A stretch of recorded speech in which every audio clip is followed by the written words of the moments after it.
Salutations, everyone!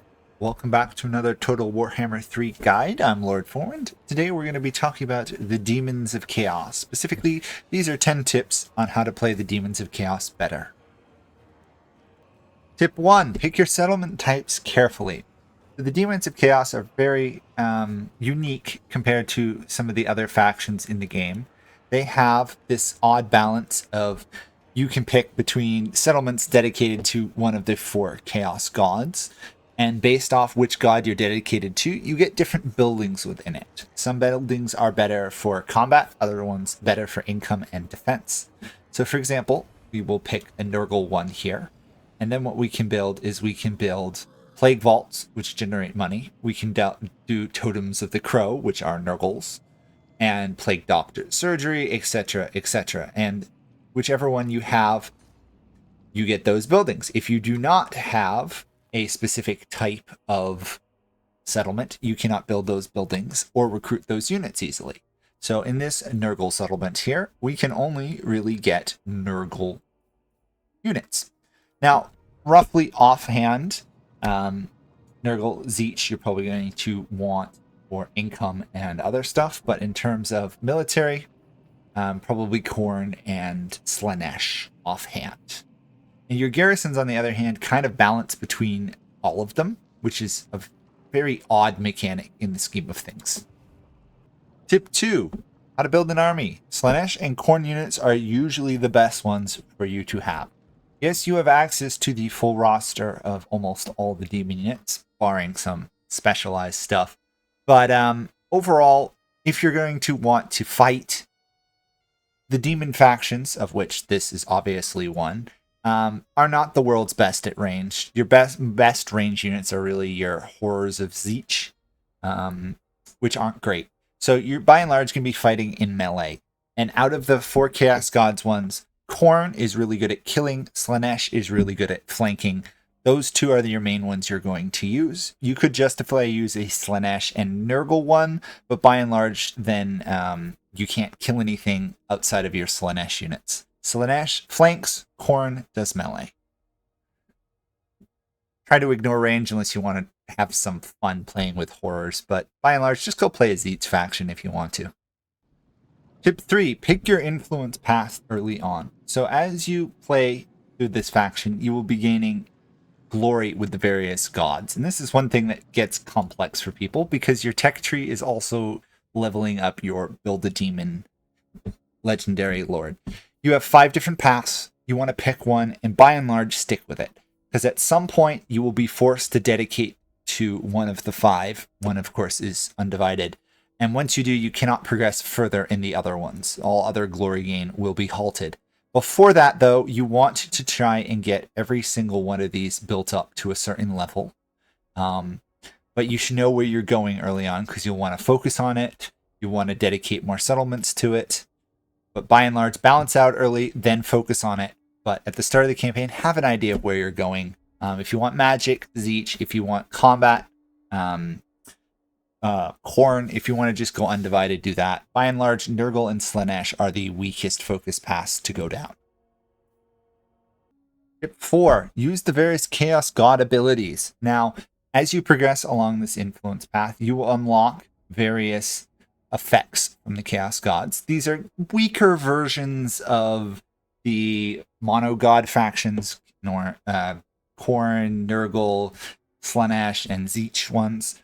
But they are really still quite useful. You should be using them, and you should be using them constantly. The Plague ones from Nurgle can weaken the enemy. The Slaanesh one, where you can seduce enemy armies for resources, is, I think, probably the best out of all of them. The Khorne one can hurt sometimes with the bloodletting mechanic, because it's tricky to build it up.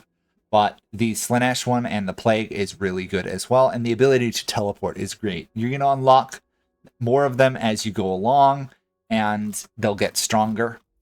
Basically, once you get them, you should always be using them for the rest of the game. Don't forget they exist. Use them, empower them. They will act differently. Sometimes they're like stances, sometimes changes. Some happen at the battle screen. Know where they are, how to use them, and use them. The Seduce one in particular is really strong. Tip 5. Customize your Build a Demon to one playstyle rather than a jack of trades. So you will be able to customize the various parts of your demon, and you will unlock more of them as you go down and dedicate more provinces to your demons. But by and large, you want to pick towards one playstyle. So you can either do your melee that fights everyone, in which case you're mainly going to be using Khornite gifts. You could be a flanker, although it's less strong, where you're using Slaanesh. You could be more tanky, where you're doing Nurgle, or you could be a spellcaster, where you're going to be using Tzeentch. Undivided, by and large, is worse than the specialized. Pick one, though. If you're going to be a spellcaster, don't give them the melee stuff. Give them the stuff that gives them more spellcasting. If you're going to use them as a tank, which I don't recommend, do Nurgle, etc., etc. Pick one, stick to it. By and large, it's probably going to be the one that you've dedicated your campaign to type, other than Undivided, in which case you'll probably either be using it as a spellcaster or a melee. By and large, Tzeentch or Khorne are going to be your big ones, melee or spellcaster. Tip 6, change up your army comp for your opponent. So, since you have access to all these demons, you can very highly specialize your army into fighting specific opponents. If you're fighting someone like Bretonnia, for example, you're probably going to be fighting a lot of cavalry, so you want to focus on units that can handle cav units. If you're going to be fighting the high elves or the wood elves, you're probably going to be fighting a decent amount of range units, so you want units that don't die instantly to range. Sadly, you don't have a lot of shields, and you're still going to be charging in, but every different opponent you fight should have a different army comp that you're fighting. If you're fighting other demons, for example, Nurgle ones, one of the biggest weaknesses to Nurgle is Khornite units, especially if you get ones with flaming weapons. Therefore, use Khornite units in the initial wars if you play as this guy on the Immortal Empires. If you're fighting Tzeentch, you're going to be fighting a lot of range, so bring cav units or Slaanesh units that can close quickly and do a lot of damage. Customize. One of the biggest mistakes people make in this game in all factions is trying to build one army that fits all situations. You need to adapt to your opponents, and since your opponents change as you go along, the same army will not work in every circumstance. A good player can make a army that works on all of them, but most people you're going to want to customize, especially if you're in a multiplayer, where customizing is a necessity. Tip 7, use the right post-battle option. So the Daemons of Chaos at the post-battle screen have 4 various post-game options that you can, post-battle options you can do, offer to the Chaos Gods. The one for each of them. They give more glory to them. The key point is certain of them are better than others. By and large, the offer to Nurgle is going to be the best one because it gives you replenishment. However, the offer to Tzeentch one is very interesting because if you do offer it to him, you will increase the winds of magic power reserve of your army, which is needed to cast spells. So if you're a spellcaster, you're going to pick that one. If you're fighting most of the time, you're going to be offering to Nurgle. Slaanesh will give you more money and Khorne will give you experience. But by and large, Nurgle or Tzeentch are going to be the ones you go for. By the way, I might be saying Tzeentch wrong, just to let you guys know.